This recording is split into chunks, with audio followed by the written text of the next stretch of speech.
reporting earlier today as it relates to the former president's documents as they associate with the January 6th attack on the Capitol right now. Can you help detail for us or characterize what types of documents these are that would be provided? Well, the documents are Trump-era White House records responsive to the Select Committee's request to the archivist. And so there is a process where the former president would have a period of time to assert executive privilege, and then the current president and team would have a period of time to review that request. But in terms of the details of them, I point to the Select Committee for more specifics. Specifically in terms of what the White House is saying you can't exert executive privilege over. Is it phone records, visitor logs? Is there any way, can you run us through that list? That is something I would point you to the committee on. Go ahead. Jen, can you explain the standard of review then that the White House is undertaking? What would be something that this White House might consider privileged or should remain secret that this former president or any other former president should have the privilege applied? To which the privilege should apply.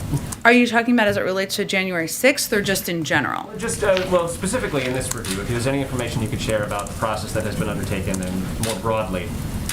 Well, the process that is one that has been outlined through history and law is that the former president has the ability, not that there's a lot of past precedent here, I will acknowledge, has the opportunity to exert executive privilege to documents that are in the National Archives. And then this president and this White House has the opportunity to review that. Now, I think it's important to note, and I know I said this, but I will just reiterate, this is the first set of documents. So these will be reviewed on a case-by-case basis.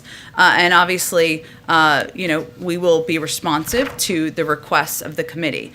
I would like to note, just broadly speaking, that, what this committee is investigating is not the normal course of government business, right? There is, as you know, and as all of you know, there are normal requests for documents, for information.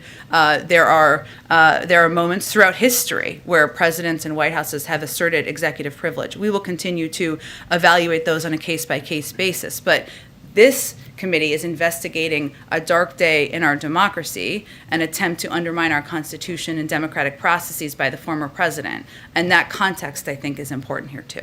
I'd like to ask a